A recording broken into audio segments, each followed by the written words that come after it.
దత్తాత్రేయుని యొక్క తత్వమే ఉంటుంది. ఆ ఆశీర్వాదం ఇచ్చేది ఆయనే. ఈ భౌతికమైన ఈ శరీరం కాదు. ఈ శరీరము వస్తుంటుంది పోతుంది. స్వామి ఒలి స్వామి ద్వారా అంటే ఒలి స్వామి యొక్క శరీరం కాదు, ఆ శరీరంలో ఉన్నటువంటి దత్త స్వరూపం. నీకు మిగిలినటువంటి ఏ గురువులు తీసుకున్నా ఆ శరీరం ఒకరోజు ఏదో ఒకరోజు వెళ్ళిపోతుంది. కానీ ఆ శరీరంలో ఉన్న దత్త స్వరూపము అది ఒక యంత్రంగా భావించి ఆ యంత్రం ద్వారా శరీరాన్ని ఒక యంత్రంగా నడుపుతూ సమాజంలో తన యొక్క శక్తిని, తన యొక్క సేవల్ని, తన యొక్క గొప్పతనాన్ని, భగవంతుని యొక్క తత్వాన్ని తెలపడం కోసము ఈ యొక్క శరీరాన్ని వాడుకుంటాడు ఆయన. ఆ రకరకాల రూపాలతో మనం సేవించుకుంటాం గురువుని. గురువు యొక్క గొప్పతనం ఏమంటే సమస్త మన కర్మలని స్వీకరించి మనకి పుణ్యాన్ని ప్రసాదించేవాడు. ఈ ప్రపంచంలో ఏకైక ఈ మొత్తం 7 లోకాల్లో 14 లోకాల్లో గురువు తప్ప వేరే ఎవ్వరు లేరు. ఇప్పుడు మీకు కొన్ని ఎగ్జాంపుల్ చెప్తా. షిరిడి సాయిబాబా వారు ప్రపంచంలో ఉన్న అందరి యొక్క కర్మల్ని స్వీకరించిన. ఎక్కడో ఆరోగ్యం బాగాలేని ఆరోగ్యాలు బాగా చేసినాడు, క్యాన్సర్లు బాగా చేసినాడు, రకరకాల రోగాల ద్వారా రోగాలని అన్నీ తీసుకొని ఉపశమనం కలిగించినాడు. మరి ఆయన ఏం చేసినాడు, లాస్ట్కి ఆయన రక్తం ఇది చేసుకొని ఆయన శరీరం ఏమంటే నీ యొక్క ప్రతి ఒక్క కర్మ ఆయన తీసుకుంటాడు. పోయి మనకు ఆశీర్వాదం దొరికింది గురువు. అందుకే నిజ గురువు యొక్క ఆశీర్వాదం మనకు దొరకాలంటే ఎన్నో జన్మల పుణ్యం చేసి ఉండాలి. ఎందుకంటే నువ్వు ముట్టుకున్న వెంటనే నీ యొక్క సర్వకర్మలు ఆయనకి వెళ్ళిపోతాయి. ఆయన ఏ కర్మ చేయనటువంటి ఆ దత్త స్వరూపము తన యొక్క పుణ్యఫలాన్ని ఆనందంతో ఈ యొక్క ఆశీర్వాదం పొందిన భక్తునికి ఇచ్చేసిన వెంటనే ఈయనకి పుణ్యం వల్ల ఆరోగ్యం బాగా అవుతుంది. ఆ కర్మనంతా ఆయన స్వీకరించి ఆయన దగ్గర దాచిపెట్టుకుంటాడు. ఎందుకంటే ఒక పవర్ అనేది ఉద్భవించింది అనుకోండి, దాన్ని ప్రపంచంలో ఊరికి గాలికి వదిలిపెట్టేకి లేదు. అది ఒక పాపం అనేటువంటిది, ఒక కర్మ అనేటువంటిది బయట వదిలిపెట్టేకి లేదు. ఎవడు తీసుకుంటాడు, ప్రతి ఒక్కడు అనుభవించాల్సిందే. కానీ ఒక గురువు మటుకే తీసుకుని అనుభవిస్తాడు. అందుకే శంకరాచార్యులు కూడా ఈ సమస్త భారతదేశం మొత్తం అన్నీ తిరిగి ఆయన కూడా అందరి యొక్క కర్మలు స్వీకరించి అందరి యొక్క తీసుకుని ఆయన కూడా అదే రకమే పోయినాడు. రమణ మహర్షి వారు కూడా సేమ్ అదే రకం పోయినారు. ఇక్కడ పోతే గుండగాని మస్తాన్ వలి స్వామివారు అని చెప్పి ఆయన కూడా ఏమి వాళ్ళంతా శరీరం పుండ్లతో ఉండేవాడు. ఆయన ఏం స్వామి ఊరంతా నీకు శరీరం అంతా పుండ్లు ఉన్నాయి, కానీ వచ్చిన ప్రతి ఒక్క రోగాన్ని నయం చేస్తాను, నీ రోగం నువ్వు చేసుకోవా అంటే ఆ రోగాలే ఇవన్నీ వాళ్ళ కర్మలే నేను స్వీకరిస్తానంట. అంటే ఎవరు ఈ ప్రపంచంలో జరిగేటువంటి ప్రతి ఒక్క కర్మని స్వీకరించి ఆ యొక్క కర్మని ఉపశమనం కలిగించి వానికి ఆరోగ్యాన్ని ప్రసాదించేవాడు ఒక్క గురువు తప్ప ఇతరులకు ఎవరికి లేదు ఆ గుణం. ఎందుకంటే నువ్వు కర్మను అనుభవించాల్సిందే అంటాడు పరమాత్మ. ఏమి నువ్వు అడిగినావు, నీకు జ్ఞానం ఉంది, బుద్ధి ఉంది, అన్నీ ఉన్నాయి, నీవు ఏదైతే అడిగినావో దాన్ని నేను ఇచ్చినా. నువ్వు సద్వినియోగం చేయకుండా దాని నుంచి నువ్వు రకరకాలు చేసుకున్నప్పుడు ఆ ఫలితం నువ్వే అనుభవించాలంటాడు పరమాత్మ.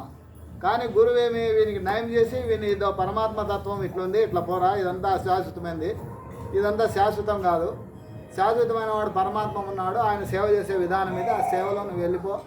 ఇట్లా పోవడం వల్ల, ఈ మార్గం పోవడం వల్ల పరమాత్మను చేరుకోగలుగుతావని ఏ గురువైనా ఇదే విషయమే చెప్తాడు. ఇది గురువు యొక్క గొప్పతనం. అది ఎక్కడైనా వండుకోవచ్చు, ఏ గురువైనా వండుకోవచ్చు. అన్ని గురువులు అందరి దగ్గర ఉన్నవాడు ఒకే శక్తే.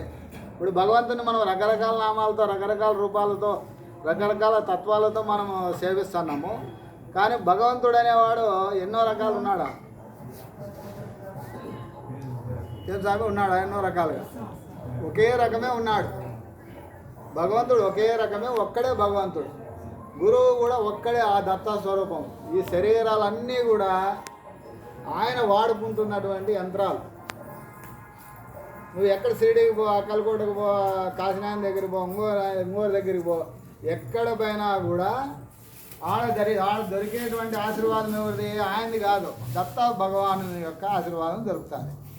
ఆయన అన్ని రకాల రూపాలు ఆయన ఎత్తుతాడు,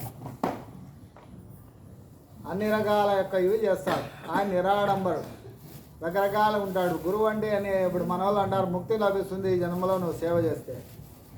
ఒక్క జన్మకి ముక్తి రాదు.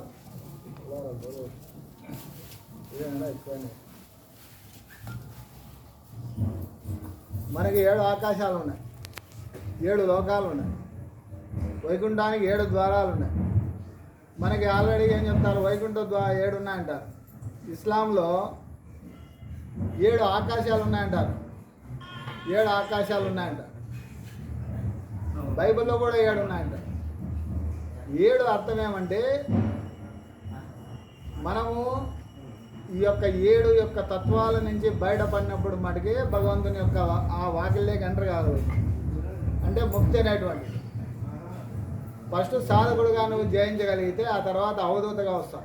అవధూతగా వచ్చిన తర్వాత గురువుగా వస్తావు. గురువు తర్వాత సద్గురువుగా వస్తావు. సద్గురువు తర్వాత జగద్గురువుగా వస్తావు. జగద్గురువు తర్వాత ఋషిగా వస్తావు. ఋషి తర్వాత మహర్షిగా వెళ్ళిపోతావు. ఈ 7 తత్వాలు ఎవరైతే మహర్షి తత్వం అవుతాడో వానికి మటుకే ముక్తి లభిస్తుంది. ఈ ఫస్ట్ నువ్వు సాధకుడుగా నువ్వు సాధించగలిగితే, నువ్వు పట్టు లభించగలిగితే, ఆ దత్త స్వరూపంగా తయారు కాగలిగితే ఈ 7 తూర్లు నిన్ను పరమాత్మ ఈ సమాజాన్ని మార్చడం కోసం పుట్టిస్తారు. నీకు వేరే డ్యూటీ లేదు, నీకేంది ఉండదు బాధ్యత. నువ్వు రావడము, ఈ సమాజాన్ని ఉద్ధరించడము, ఈ సమాజాన్ని మార్చడము, ఆ యొక్క తత్వాన్ని పూర్తి చేసుకోవడం, మళ్ళా పోవడం, మళ్ళా రావడం.